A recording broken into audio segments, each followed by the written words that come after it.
Bien-aimés dans le Seigneur, ce matin, nous avons été sur une déclaration du Seigneur, une déclaration qui est glorieuse et pleine d'espérance. Et cette déclaration concerne son Église. Comme vous savez, depuis le temps de la veillée, nous avons vu dans le livre d'Éphésiens, chapitre 5, à partir du verset 25 jusqu'au verset 26, où le Seigneur nous a fait savoir qu'il a tellement aimé l'Église qu'il s'est livré à la croix pour la sauver, pour la purifier, pour la sanctifier avec sa parole, afin de faire paraître devant lui cette Église glorieuse, sainte, irrépréhensible, ni rien de semblable. Et toutes ces choses dont nous avons parlé, nous avons vu que c'est effectivement ce que le Seigneur était en train de faire. Oh, quand je ferme les yeux, je vois comme quelqu'un qui est en train de faire un projet, comme un bâtisseur. Avant de construire la maison, il présente le plan sur un tableau, et tous ceux qui passent voient cette église-là qui va sortir de la terre.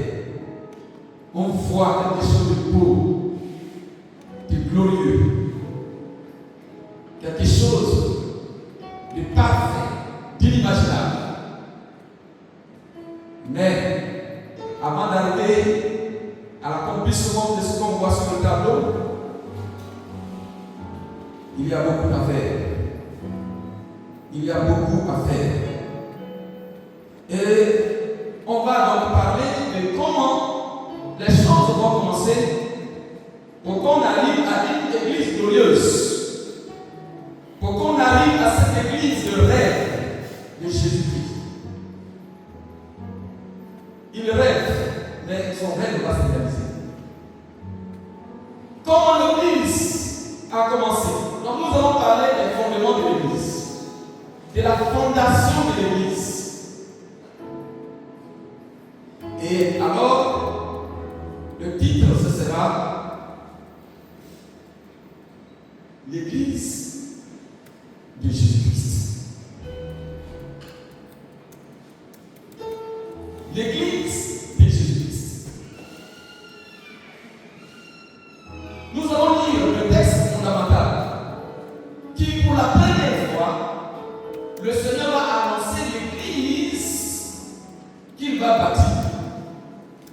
Il s'agit du texte de Matthieu, chapitre 16, verset 18. Matthieu, chapitre 16, verset 18.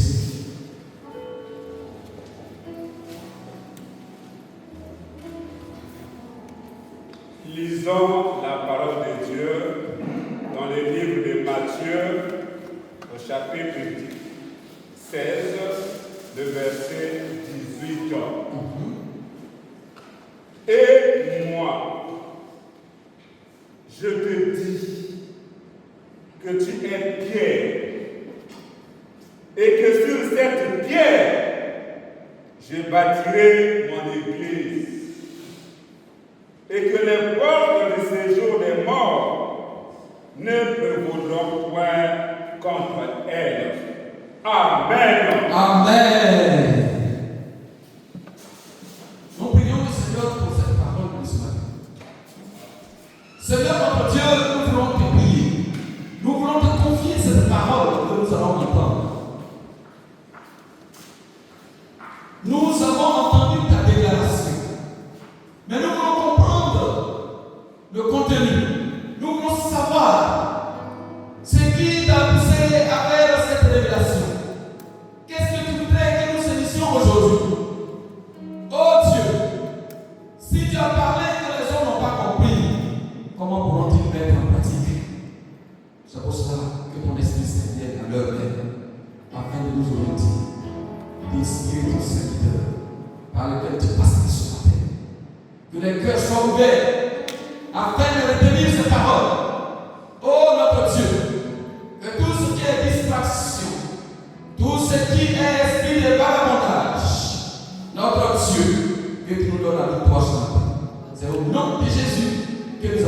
prie et nous disons Amen. Bien aimé, dans cette affirmation du Seigneur, une affirmation solennelle, le Seigneur annonce une construction divine, une construction qui s'appuie sur les choses spirituelles. Une construction qui n'est pas faite de main d'homme. Il parle d'une construction éternelle et indestructible. Quelque chose que rien ne peut détruire. Il parle d'un ouvrage qui va apparaître. Et cet ouvrage s'appelle l'Église. Il annonce et nous interpelle sur une réalité. Cette réalité, c'est que cette Église sera puissamment attaquée. Mais elle ne sera jamais vaincue. Alléluia. Oui, les hommes, les démons, les persécutions et même la mort ne pourront pas empêcher notre Seigneur Jésus-Christ d'accomplir le plan de Dieu. Parce que son plan, c'est de construire une église. J'ouvre une parenthèse et je ferme rapidement. Il y a des gens qui disent, des prédicateurs qui disent que Jésus n'a pas envoyé l'église sur la terre. Qu'est-ce que ça signifie ça? Cette parole. Face à ce que nous venons de dire. Je bâtirai mon église. Et les uns disent que Jésus n'a pas envoyé l'église sur la terre. C'est contradiction, mais c'est pas contradiction. Jésus a un projet. Ce pourquoi il est venu sur la terre, c'est de construire une église. Son église. Il dit que Jésus va commencer et il va achever cette église. Elle va subsister éternellement. C'est pour ça que dans le livre de Philippiens, chapitre 1, verset 6, il est dit quoi? Pour que nous puissions savoir ce que le Seigneur a commencé avec nous, rien ne pourra arrêter cela. Rien ne pourra arrêter le projet de Dieu. Philippiens chapitre 1, le verset 6. Je suis persuadé que celui qui a commencé en vous cette bonne œuvre la rendra parfaite pour les jours de Jésus-Christ. Alléluia. Cette bonne œuvre, l'œuvre de Jésus-Christ qui a commencé en vous, avec vous, par vous, lui, il va l'envoyer à la perfection. Il n'y a rien. Il n'y a rien. Il n'y a rien qui pourra empêcher le projet de Dieu de s'accomplir. Ce matin, je suis chargé de dire une vérité et une réalité. C'est une vérité parce qu'elle est réelle. Rien ne pourra empêcher l'église de Jésus-Christ d'être achevée.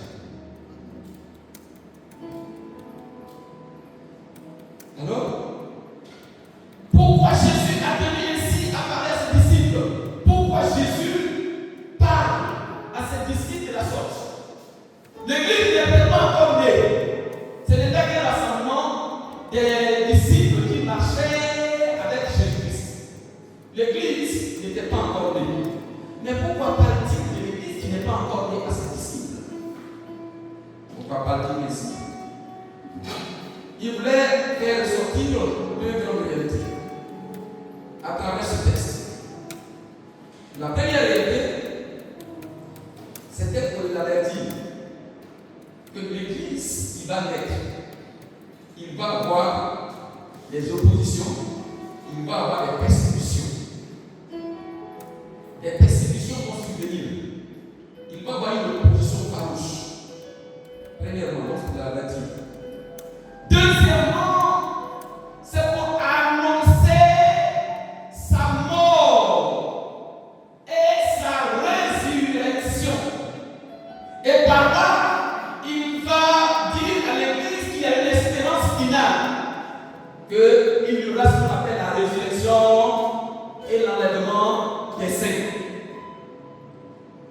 petite parole que nous avons eue là, c'était le ski qui était dedans. C'est ce que le Seigneur devait savoir. C'est ici. Alléluia. C'est pour ça que nous allons voir ce matin 3 points. Le premier, ça sera la mort et la résurrection de Jésus-Christ. Quel est le lien entre l'Église qui va naître et la mort et la résurrection de Jésus-Christ? Pourquoi le rattache-t-il? Pourquoi rattache-t-il cet événement à l'Église qui va naître? Deuxièmement, nous allons voir la résurrection et l'enlèvement de l'Église. Enfin, nous allons voir la persécution de l'Église. Voici les 3 points que nous allons voir. Je reprends. Le premier point. Nous allons voir la mort et la résurrection de Christ, qui sera le fondement de l'Église. Fondement et fondation sur laquelle le Seigneur va bâtir son Église. Deuxièmement, la résurrection des morts et l'enlèvement des saints. Troisièmement, nous allons voir la persécution de l'Église. Abordons le premier point. La mort et la résurrection de Christ, qui est le fondement de l'Église. En quoi est-ce que la mort et la résurrection de Jésus-Christ interviennent dans la fondation de l'Église? Alléluia. Vous savez que Jésus, avant d'arriver à ce texte, Jésus avait déjà annoncé sa mort et sa résurrection. C'est pas la première fois qu'il annonce. Dans Jean 2, verset 19, rappelons-nous ce passage avant de venir à votre texte. Jean 2, verset 19. Jean 2, verset 19, il dit quoi? Vous vous rappelez? Vous parlez de sa mort et de sa résurrection. Jean 2, verset 19. Oui. Jésus leur répondit, détruisez ce temple, et en 3 jours, je le relèverai. C'est de quel temple il est question? C'est le temple de Jérusalem, mais c'est quoi? Son propre corps. Les saints que nous sommes, les chrétiens que nous sommes, notre corps est appelé le temple de Dieu. Le temple du Saint-Esprit.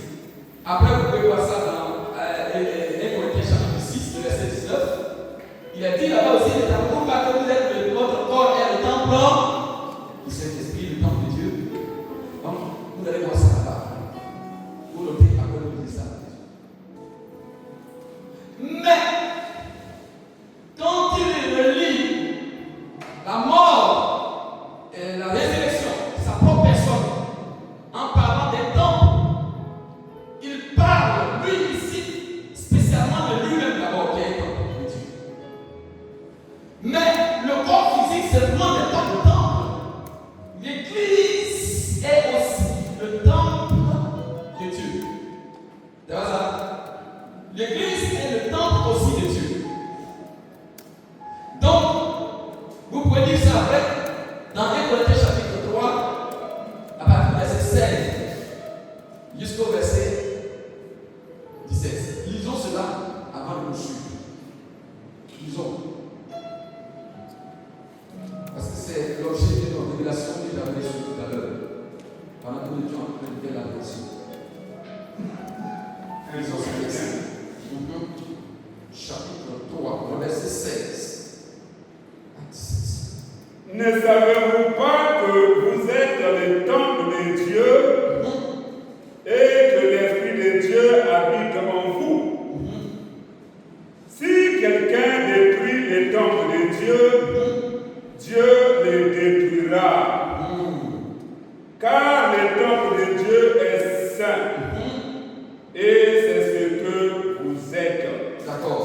Donc vous allez voir que dans le contexte de 1 Corinthiens chapitre 3, il s'agit de l'Église et de tout ce qu'il y a qui peut détruire l'Église. Bon, je vais faire la parenthèse. Donc quand on parle de la maison de Dieu, il s'agit du temple. Et Dieu habite dans ce temple. Je reviens à mon thème. Maintenant, comment savoir qu'il s'agissait, qu'il lui parlait de sa mort? Dans le livre de Jean, chapitre 2, le verset 19, là.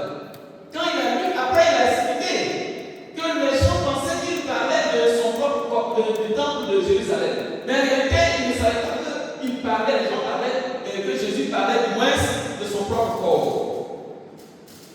Bien. Est-ce que vous saviez aussi que pendant qu'il parlait, ce texte que nous venons de lire, le Seigneur annonçait sa mort? Non, on ne peut pas imaginer ça. On peut penser à autre chose.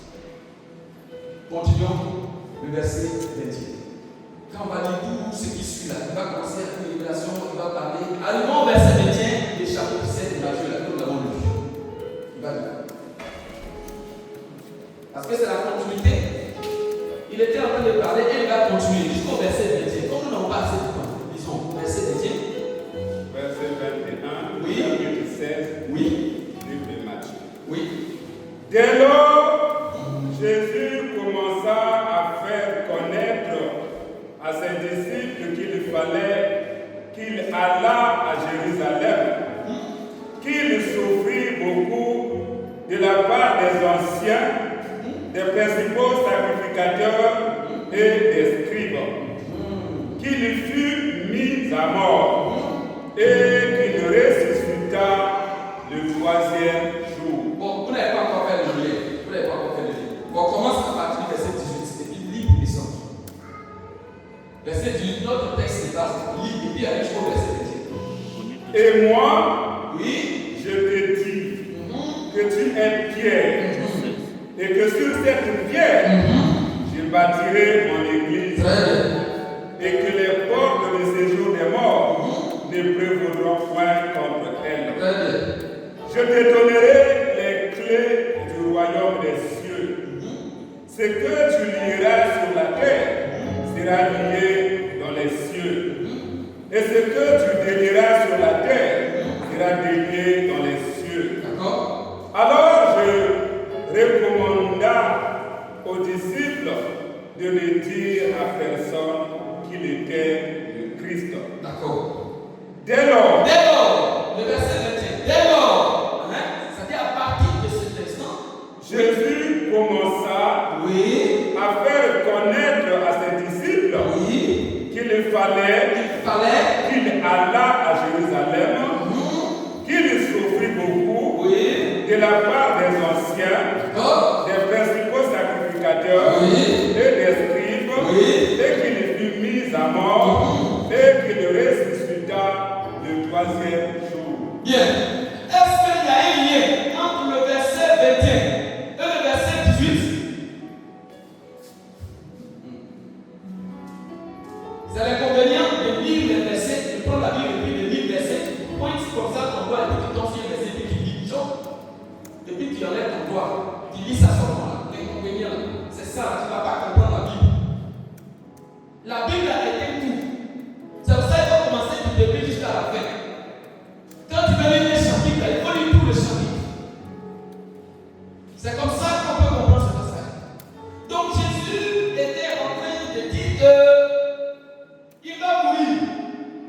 Mais comment quelqu'un qui a un projet d'église, un grand projet comme ça, s'il meurt là, il va construire ça comment? Quelqu'un qui meurt, il va construire l'église comment? Mais il dit qu'il va mourir. Quand il va mourir, il va ressusciter. Mourir et ressusciter, c'est dire que la puissance, la porte, comme dit les portes du séjour des morts, ça signifie la puissance, ça signifie l'autorité du séjour des morts. Ne pourront pas empêcher cette église d'être construite. Parce que Jésus dit que c'est son église. Il n'a pas dit que ce sont les apôtres qui vont construire l'église là. Il n'a pas dit que ce sont les pierres. Il n'a pas dit que ce sont les gens qui vont construire. Mais Jésus, c'est lui qui va construire. Mais attention, il va mourir. Mais la mort ne pourra pas l'empêcher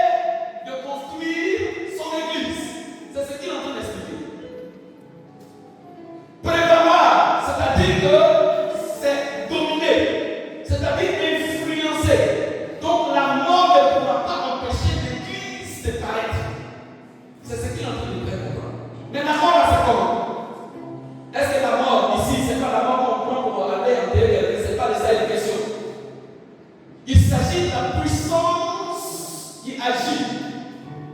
On va voir que Jésus, quand il va mourir, à travers sa mort, la puissance qui fait que tu meurs, cette puissance va être affaiblie. Jésus va dominer sur cette puissance.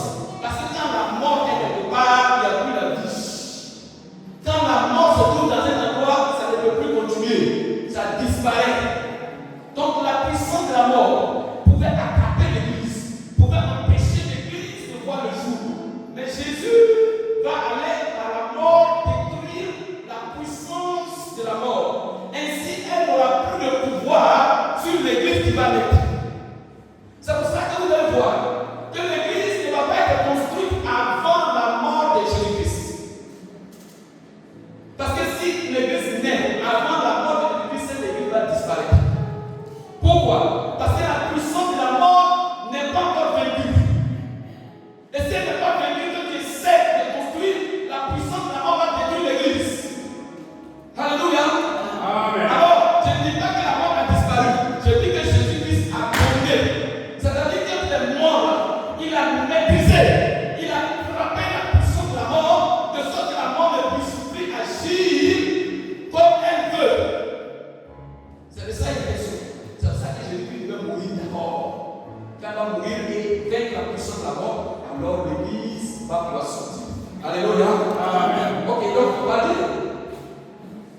La suite. On va prendre Actes chapitre 2, le verset 24. Est-ce que la mort peut retenir Jésus? Non. Qui est le constructeur de cette église? C'est Jésus-Christ. Qui est en train de réaliser cet ouvrage-là? C'est Jésus-Christ. Mais si la mort a pu vaincre le chef, le constructeur, comment le débat va être construit? Jamais. Alors, dit, Acte 2, verset 24, il dit quoi? Commençons à 23. 23, oui. Cet homme est livré selon les desseins arrêtés et selon la préscience de Dieu. Oui. Vous l'avez crucifié, vous l'avez fait mourir par la main des impies. D'accord. Dieu l'a ressuscité en le délivrant des liens de la mort, D'accord. parce qu'il n'était pas possible qu'il fût retenu par elle. Il faut relire la partie là. C'est le fondement de notre foi. On ne joue pas avec cette partie des Écritures. Je dis ça pour que ça rentre et que ça reste une fois pour tous. Il dit, reprends s'il te plaît la lecture. Il dit quoi? Cet homme, livré selon les desseins arrêtés, oui, et selon la préscience de Dieu, oui, vous l'avez crucifié. vous l'avez crucifié. Vous l'avez fait mourir. Vous l'avez fait mourir par la main des impies. dans la main des impies. Dieu l'a ressuscité. Dieu l'a ressuscité. En les délivrant. En faisant quoi? En les délivrant. Donc Jésus-Christ avait été attrapé par quoi? Par la puissance de la mort. Il avait été attrapé par la mort. La mort l'avait maîtrisé le premier jour, le deuxième jour, le troisième jour. Mais la mort ne pouvait plus le contenir. Alléluia. Amen. Qui va le libérer? Dieu. Allons-y. Dieu l'a ressuscité. Dieu l'a ressuscité. En les délivrant. En le délivrant des liens de la mort. des liens de la mort. Parce qu'il n'était pas possible. Parce qu'il n'était pas possible. Il faut dire qu'il n'était pas possible. Parce qu'il n'était pas possible. Il faut dire, attends, comment répéter ça, cette parole-là? Parce qu'il Attends, n'était pas possible. allons doucement. Je veux que tu répètes ce matin cette parole. Il faut que tu confesses ta bouche. Parce que la mort, ils l'ont vécu à cause du témoignage de leur parole, la parole de leur témoignage. Jésus est mort. Il est Dieu l'a ressuscité. Pourquoi? Parce qu'il n'était pas possible. Oui. Qu'il fût retenu par elle. Retenez bien la phrase là, on va rester. On a l'école aujourd'hui. On reprend. Parce qu'il n'était pas possible qu'il fût retenu par elle. Parce qu'il n'était pas possible qu'il fût retenu par elle. Pourquoi Jésus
Jésus a fait une démonstration de cette parole qu'il a donnée. Les apôtres n'ont rien compris. C'est quand il a parlé de sa mort là, ils ont compris. Je suis sûr que ce matin, il n'a rien compris encore. Que l'église où tu es assis là, l'église c'est l'église du Seigneur Jésus-Christ, tu n'as rien compris encore. Si et seulement si, cette église, c'est l'église de Jésus-Christ. Si et seulement si, cette église est l'église de Jésus-Christ. La mort ne peut pas la détruire, parce que son chef, qui est Jésus-Christ, la mort ne peut pas le retenir. Alléluia. Alors, on va voir maintenant, quand il est ressuscité, il est mort ressuscité. Qu'est-ce que l'apôtre Paul va dire dans 1 Corinthiens chapitre 15, le verset 55 à 56.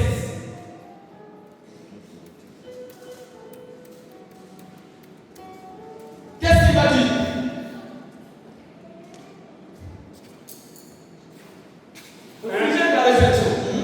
Corinthiens, oui, chapitre 15, oui, les versets 55 oui, à 57. oui. Ô mort, Oh mort, où est ta victoire? où est ta victoire? Ô mort, Oh mort, où est ton aiguillon? où est ton aiguillon? L'aiguillon de la mort, L'aiguillon de la mort, c'est le péché. c'est le péché. La puissance du péché, La puissance du péché, c'est la loi. c'est la loi.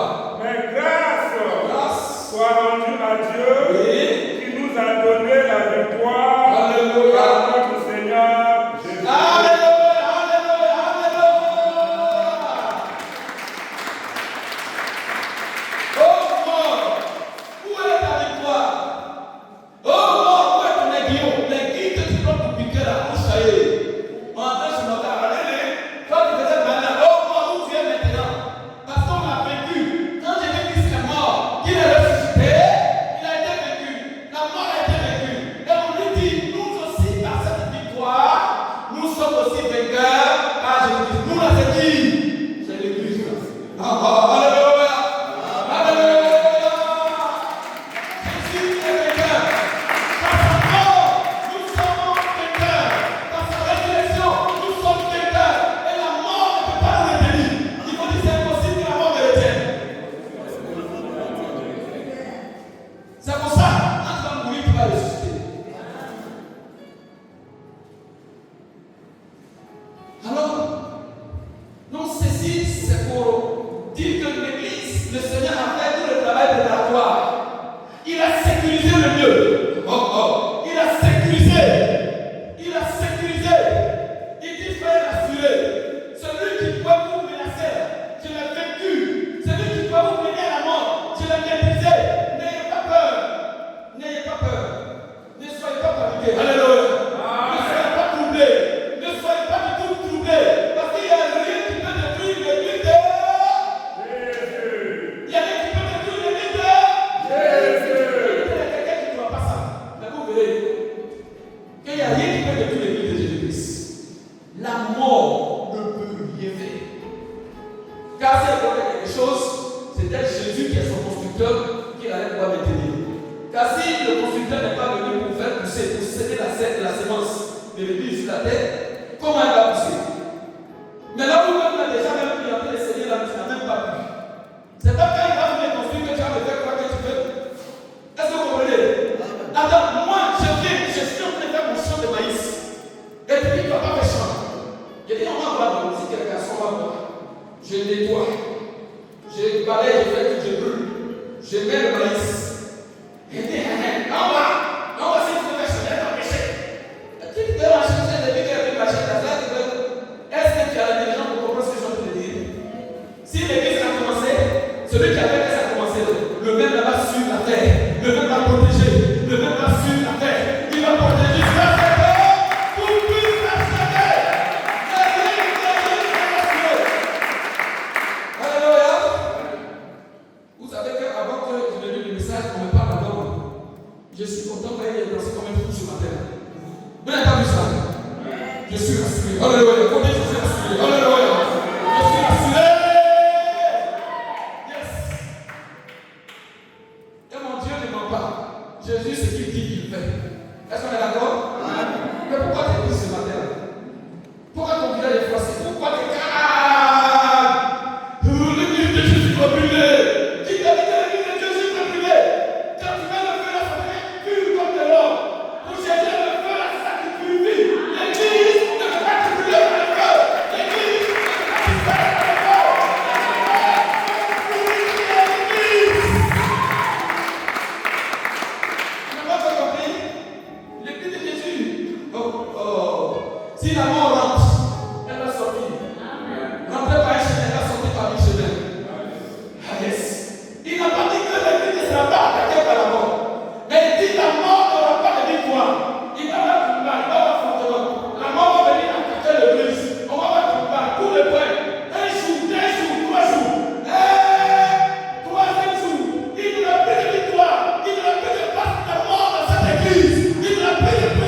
parole de Dieu est une puissance. La parole de Dieu, elle ne retourne pas à Dieu sans avoir accompli son effet. Cette parole qui est libérée ce matin, elle va avoir son effet sur cette église. Elle dit, donc Jésus est le chef, avec démonstration de force et de puissance, après sa mort et sa résurrection. On passe au deuxième point. En mourant et en ressuscitant, il montre par là que tous ceux qui vont constituer l'église vont aussi passer par ce même chemin. Et c'est pour ça que ce matin, il faut respirer. Mon frère, ma soeur, si tu travailles dans des moments difficiles, il y a une parole d'espérance. Il y a une parole forte que le Seigneur t'a donnée.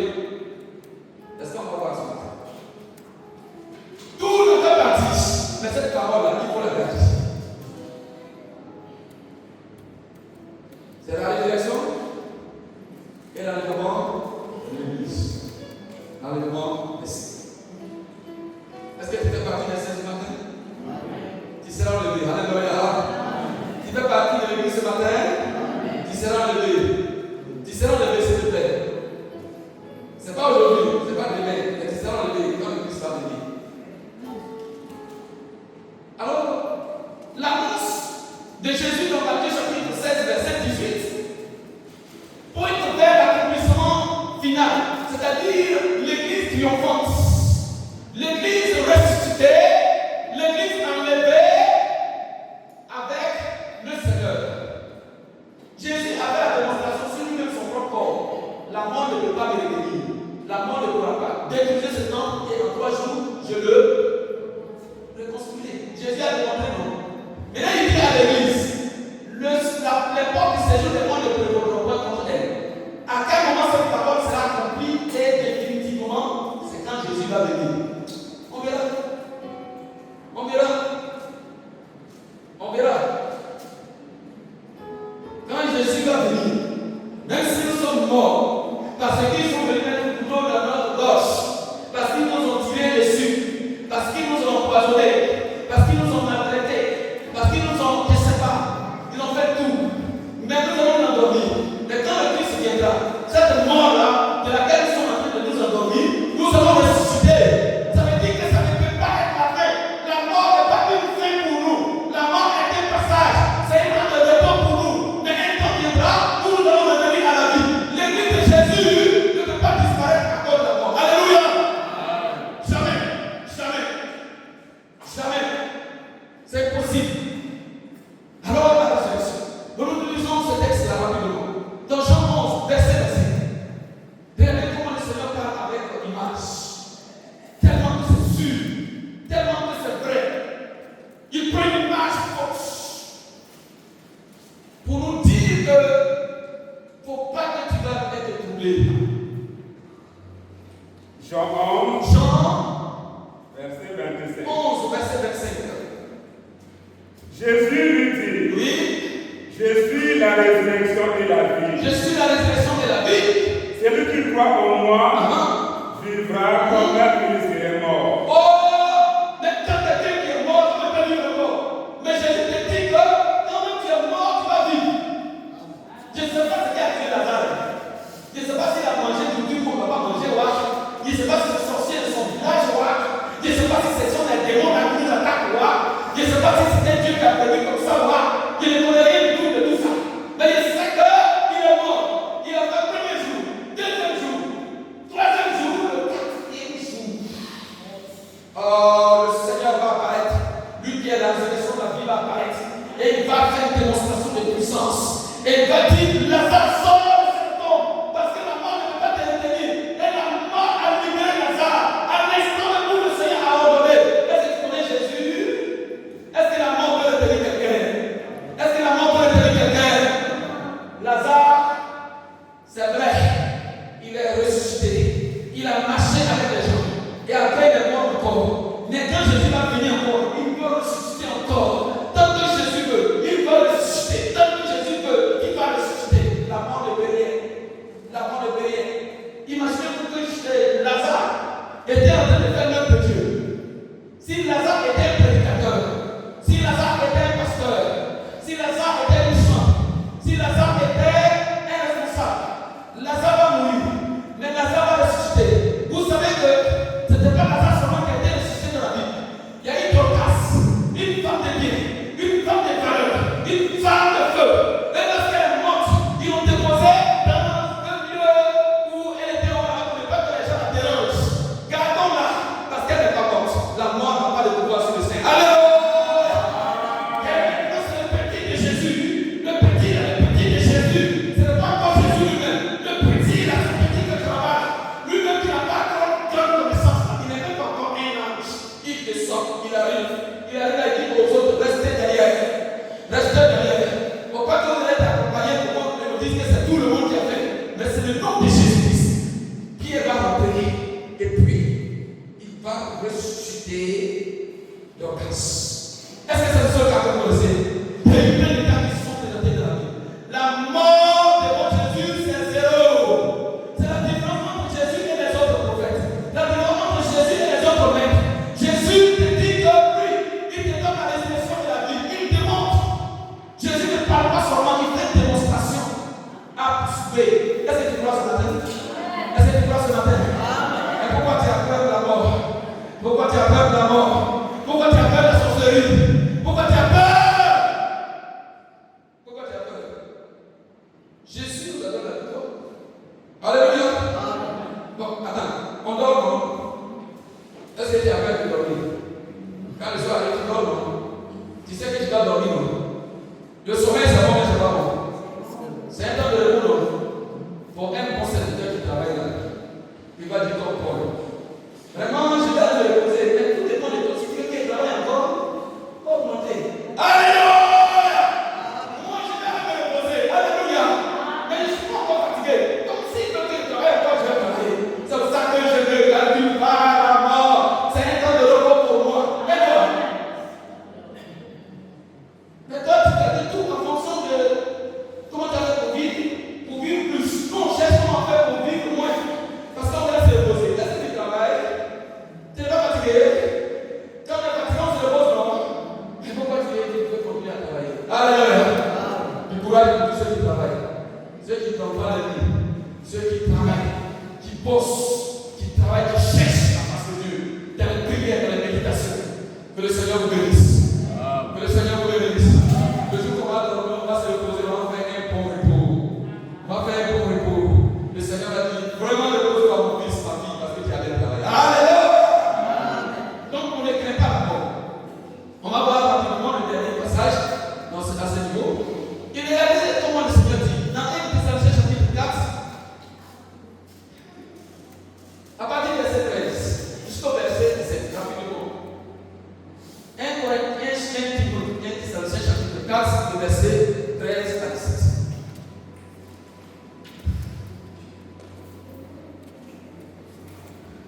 1 Thessaloniciens chapitre 4, Oui. verset 13 à 17. 17, oui. Nous ne voulons pas, frères, que vous soyez dans l'ignorance au sujet de ceux qui dorment, afin que vous ne vous affligez pas comme les autres qui n'ont point d'espérance. Oui. Car si nous croyons que Jésus est mort Oui.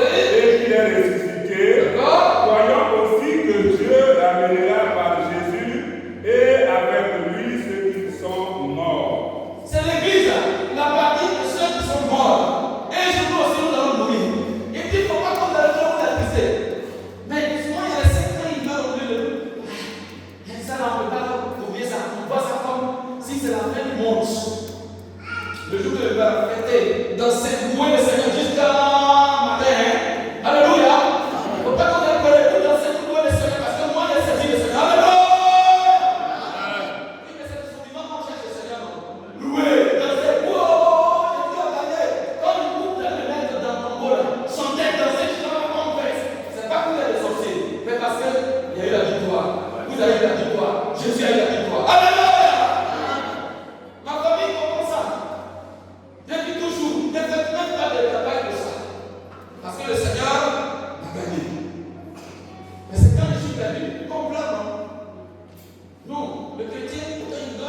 n'est pas perdu, regardez.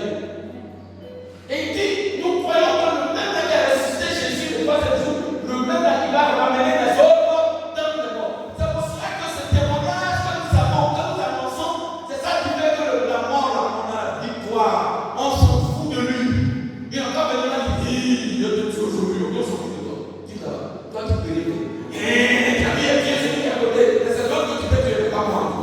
Est-ce que vous comprenez le but du diable? Il nous effraie comme ça. Il réussit comme un lion. Mais les deux ne peuvent rien faire. Il ne faut pas avoir peur. Alléluia.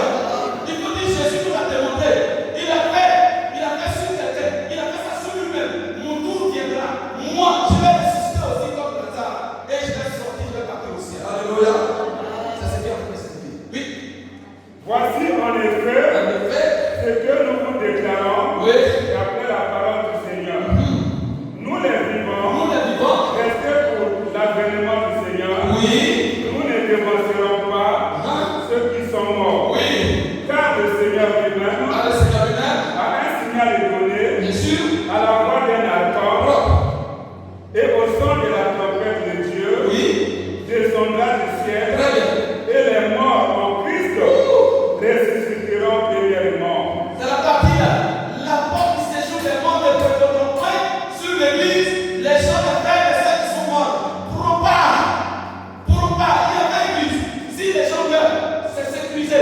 Le jour que Jésus apparaît, tous ceux-là, on va les garder, on va les faire de sortir. Et non seulement eux, mais nous qui sommes restés vivants, la mort ne pourra pas nous empêcher de monter au ciel. Parce que la mort, là, écoutez, la mort là, on pense que quand on dit la mort, son seul travail, c'est d'envoyer au cimetière. C'est faux. La mort fait des choses plus que même le cimetière. La mort a détruit des choses. La mort bloque ta vie. La mort met la misère. La mort met la mort de tes activités. La mort fait beaucoup d'autres choses. La mort empêche quelqu'un de monter au ciel. Waouh! Qu'est-ce que ça veut dire? C'est la mort qui va empêcher quelqu'un de monter au ciel. Et donc quand Jésus va venir, la puissance de la mort ne pourra pas m'empêcher de Christ. Si tu es vivant ou tu es mort, tu vas monter au ciel. La mort ne pourra pas t'empêcher. Alléluia! C'est ce qu'il voulait expliquer. Oui. Ensuite, nous les vivants, qui seront restés, nous serons tous ensemble enlevés avec eux sur les déliés à la rencontre du Seigneur dans les airs. Et ainsi, nous serons toujours avec le Seigneur. Donc voilà ce que le Seigneur promet à son église. C'est ce qu'il est en train d'expliquer dans Matthieu chapitre 16, verset 18. C'est de ça qu'il est en train de parler. Est-ce qu'on comprend bien? C'est ça. Sinon on dit non, le Seigneur dit, et je déclare. Parce qu'il a dit après, c'est comme il reste la tête dans le ciel. Bon, c'est pour ça maintenant je déclare la puissance de la mort sur l'église. Tu n'as pas le pouvoir. Oui, ça peut être appliqué dans ce sens. Mais lui, Jésus, là, lui, il ne parlait pas de ça. Lui, il parle de la résurrection. Il parlait de la résurrection des morts et l'enlèvement. Donc si tu l'as appliqué pour les petites choses, il n'y a pas de problème. Il ne faut pas t'arrêter là. Il faut avoir une espérance d'homme. À part l'esprit de mort qu'on peut chasser en s'appuyant sur ce texte. C'est pas un problème. Alléluia. On passe maintenant au troisième. Le problème, c'est que le Christ nous a annoncé une église glorieuse. Et même nous attendons la résurrection des morts. Mais il y a un travail de la foi qui se fait. L'église va traverser des oppositions. L'église va traverser des persécutions. Il ne faut jamais enlever dans son esprit que l'église ne va pas connaître des zones de turbulence. Ça ne va jamais exister. Il n'y a pas d'église qui ne va pas avoir des problèmes. Ça n'existe pas. C'est pour ça que Jésus les avertit. C'est vrai, il dit que la puissance de la mort ne pourra pas vous dominer, ne pourra pas vous effacer. Mais ça ne veut pas dire que vous n'aurez pas de problème avec les gens qui sont dans le monde. Donc nous allons parler maintenant du troisième point.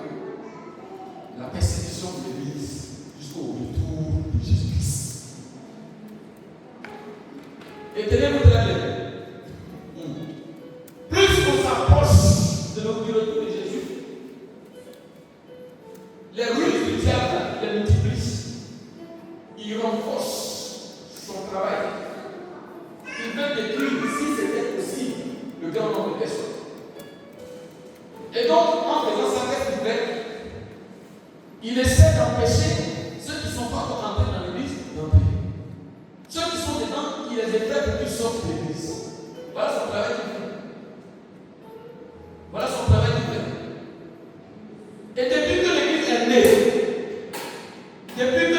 née, jusqu'au jour d'aujourd'hui, l'église subit ça. Mais ça ne veut pas dire que la mort n'est pas vaincue. La raison pour montrer que la mort est vaincue, c'est que si la mort n'était pas vaincue, l'église n'allait pas subsister jusqu'à cette date. Vous n'allez pas pouvoir faire 2000 ans avec cette église. Et quelqu'un qui fait 2000 ans, tu luttes, tu n'arrives pas à le faire. C'est que tu ne peux pas le faire. Ou bien, et pourquoi vous mettez ça en 2025 là? Une église va sortir, va disparaître, une église de Jésus-Christ. Parce qu'elle traverse des problèmes de difficulté. Je vous dis, l'église peut être secouée jusqu'à on peut rester deux. C'est deux. L'église va ressusciter pour le monde. Mais ces deux-là, je ne sais pas qui c'est parmi nous. Si tu es sûr que tu es un enfant de Dieu, il faut dire que tout le monde peut disparaître sur le monde. Parce qu'un enfant de Dieu qui fait partie de l'église, la puissance de la mort, c'est la puissance la plus forte sur la terre actuellement. Et on dit que c'est le dernier ennemi que le Seigneur va détruire.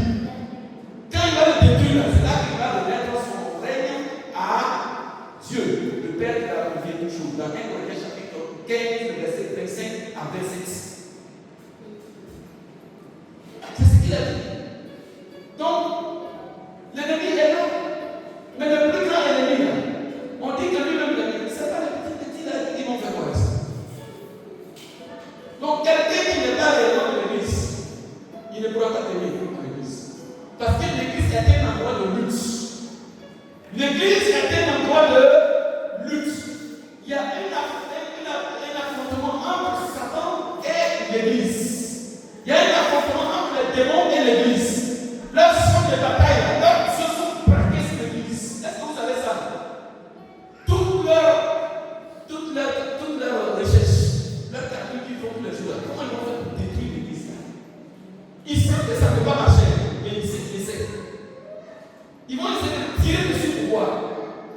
Ils vont essayer de tirer le pied de l'un pour voir. On va s'y la tomber. J'ai entendu marcher comme ça, il dit un pied derrière comme ça. Donc toi, tu étais prêt, quand tu es prêt même.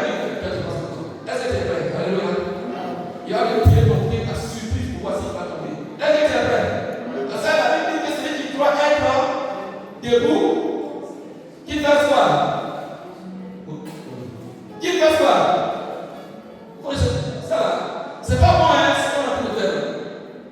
C'est pas bon, hein.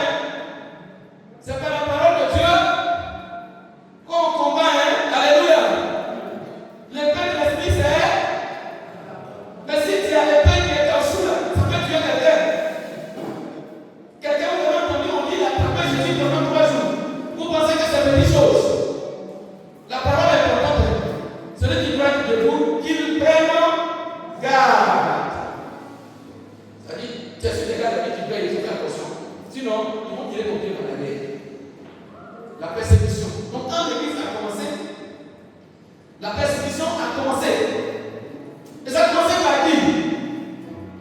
Ils ont commencé à persécuter l'église de Jérusalem. Les premiers, on prend Jacques comme ça. Jacques, un des chefs de l'église. Et puis, on l'égorge devant tout le monde. On dit on ne peut plus voir quelqu'un en train de faire cette affaire de Jésus. Ça a commencé comme ça. Quand ils ont tué la l'église a s'arrêté, on laisse ça continuer. Ils sont venus, ils sont à la poursuite. Après, maintenant, c'est la génération de Paul. Lui, il est payé pour ça même. Il prend son cheval, il vient, lui, son travail, lui, il a dit, comme quelqu'un va au travail, son travail, c'est de chercher, identifier l'église quelque part. Quand il y a l'église, il rentre, et puis, il cherche. On dit, il y a une église dans cette maison, il dit, d'accord, quoi, c'est qu'il y a des bons, sortez là-bas, vous faites pas ici. Ici, il peut supporter les chicotes. Celui qui peut tuer, il tue. On dit dans lapidation chrétienne, il était à la base. C'est lui qui a formaté ça. Ils ont lapidé Étienne jusqu'à ce qu'il meure. Il était dedans. C'est pas tout. Ça a été l'église, mais ça n'a pas été l'église. L'église a continué. Bon, maintenant, vous et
Jean 15, verset 20. Oui. Souvenez-vous de la parole que je vous ai dite.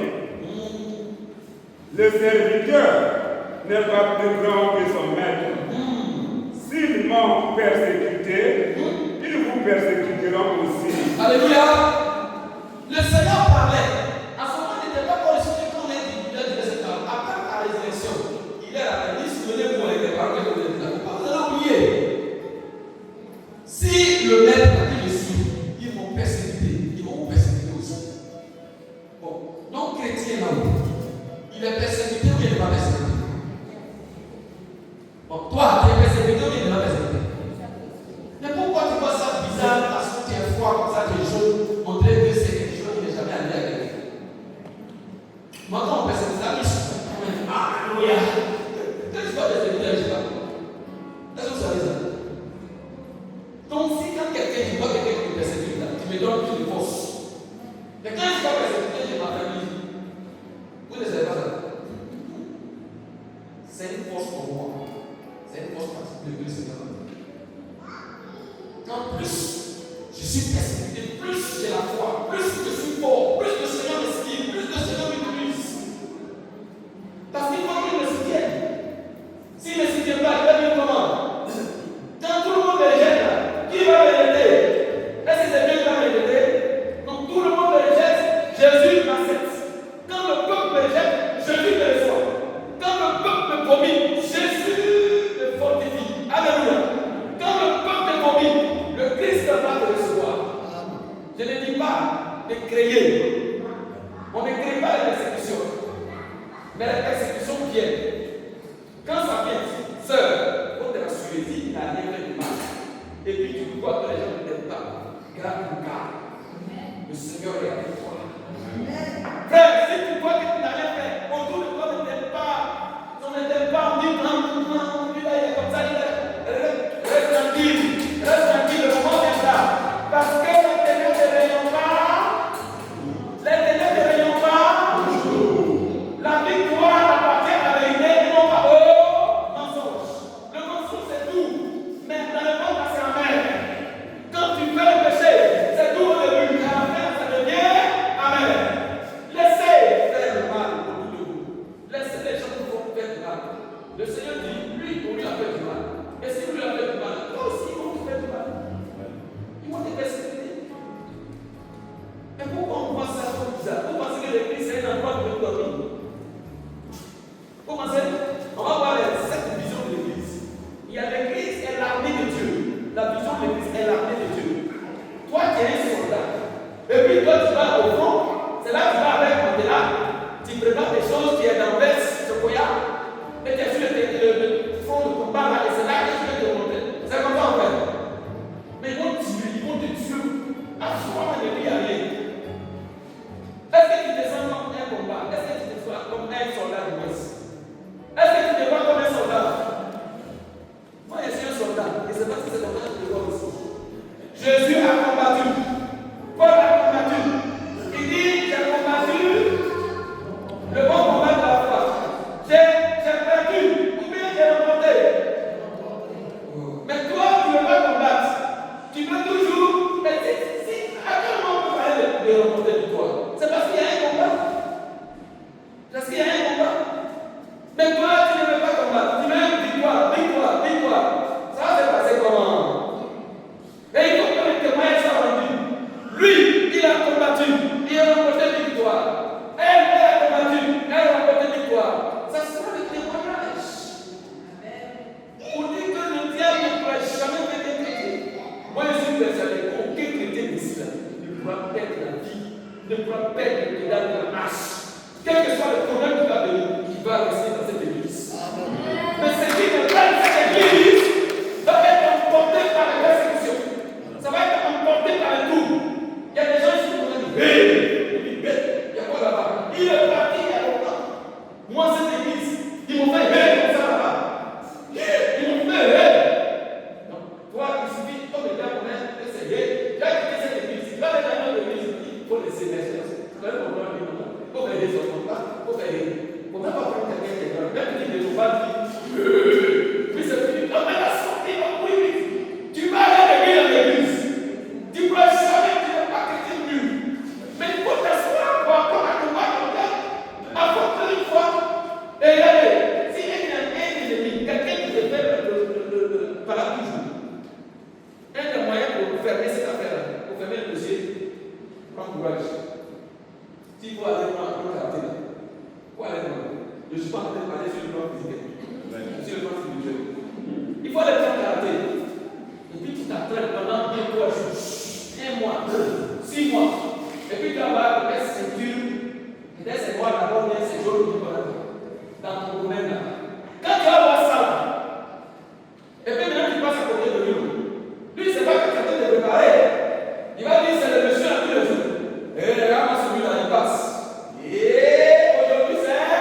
passe d'un côté, il passe là-bas. Il dit, pardon, il faut laisser ce côté-là. Moi, je ne sais pas parler là. Non, moi, je suis dans mon coin. Tu ne peux pas rester dans l'église calme. Toi, tu ne peux pas faire la guerre, mais ils vont te faire la guerre. C'est ça le problème, c'est son oubli. Eux, ils vont te provoquer, ils vont te pousser à bout. Pour que tu t'engages. Mais tant que tu ne t'engages pas, tu vas savoir qu'ils vont taper sa tête là. Hey! Jusqu'à ce que tu te laisses vite, lève-toi, on va maintenant. Si tu fuis là, on va. Est-ce qu'on lève? Là-bas, tu peux rester. Alléluia! Et puis c'est le même Satan qui va venir, il va aussi être dit, toi, tu n'as pas dit que tu as 5 quelqu'un. Toi, tu n'as pas dit ça, regarde. J'ai fait ta petite tête là. J'ai appris la fille. Ça va, c'est pas chrétien. Les autres, on peut comprendre. Ça, c'est pas chrétien, c'est chrétien. Chrétien falsifié. C'est photocopie qui est là. Alléluia! Prenons ensemble de façon de voir les choses. Est-ce que quelqu'un est fort ce matin? Si je ne comprends pas, si je bouge, le diable ne peut pas me faire oublier. Oui, le Seigneur compte sur vous. Alors quand il dit que lui, vous avez la mort et le Seigneur de la mort, la puissance du Seigneur, on ne le comprend pas. D'accord, parce que c'est lui le gars de l'univers. Non, c'est celui qui coach. Parce qu'il nous a donné toutes les armes possibles. Il vous a équipé. Dans Éphésiens chapitre 6, le verset 12 à 18. Je n'ai pas de livre, vous connaissez le passage. Celui qui ne veut pas lire, il va rester là. Lisez à la maison. On dit nous n'avons pas lutter contre, mais contre les esprits impurs. Lutte là, c'est ça et là. Et si tu ne sais pas que tu vas lutter, je t'informe ce matin. Tu ne fais pas ça dans l'église, je dis bras croisés, et puis toi tu ne vas pas lutter aussi. Donc dans ce que tu ne fais pas la lutter. Bon, tu fais quoi avec nous? Tu fais quoi? En Israël, on ne prend pas les enfants pour aller à la guerre. On ne prend pas les femmes pour aller à la guerre. Écoutez, c'est pas parce qu'il n'y a pas les chiens qu'on va prendre les chats pour aller à la chasse. Hein? Tu vas à la guerre? Le job, oui. Alléluia! Donc s'il y a un chat à côté de toi, il faut faire attention. Quand il va dire, oui, on a check le gardien. Non, il n'est pas dit, mais c'est un chat. Toi, tu es fait pour aller à la chasse. Le Seigneur lui compte sur toi. Pourquoi tu vas aller à la chasse? On est là, est-ce que vous connaissez? Tu ne connais pas. C'est pourquoi tu connais le boulot, tu ne connais pas. Ou bien c'est faux? Mais pourquoi vous n'avez pas le même sort? Mon frère, moi je me dis, on dit papa, moi aussi je ne vais pas. Il a même dit comme tu as dit non. Il y a des gens qui là, Satan pour gagner, ça c'est facile. Il dit non, regarde, pourquoi tu vas c'est quoi non? C'est pas Jésus qui l'a Jésus. Lui là, il est sur Jésus. Maintenant, lui là, c'est là. Lui bien sûr, lui c'est l'autre qui est sur. Donc si tu veux gagner, lui qui est derrière. Donc tu tapes fort sur le quand tu tapes fort là, on ne dirait plus. Il dit, il y a quoi? Il dit, là-bas c'est chaud. Il dit, wow! Donc je vais plus dans cette église, là-bas c'est chaud. Mais c'est toi qui es devant, c'est chaud. Non, on dit quoi maintenant? Donc il regarde ceux qui sont zélés dans l'église là. Ceux qui sont avancés là. Bien.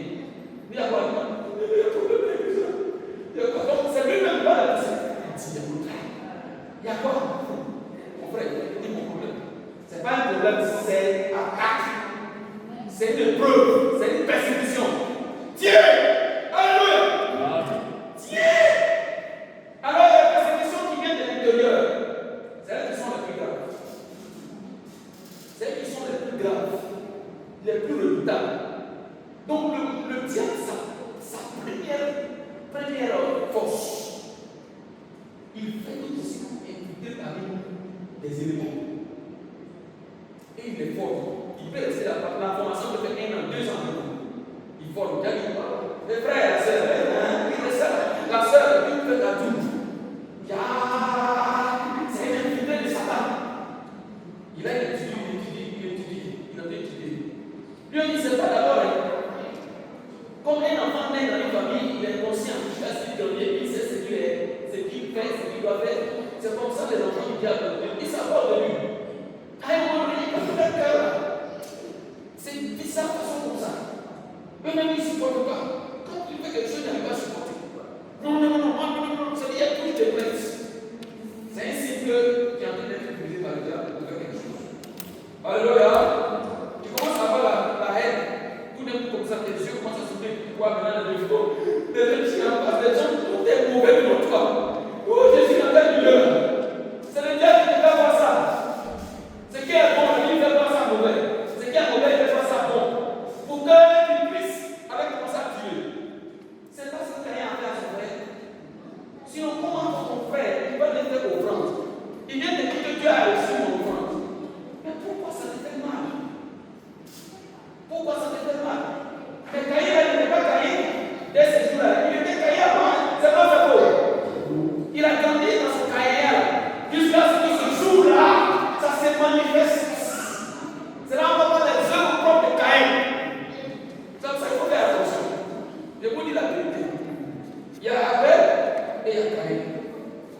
les pensées qui nous sont poussées souvent, qui sont inspirées, ne viennent pas tous de Dieu.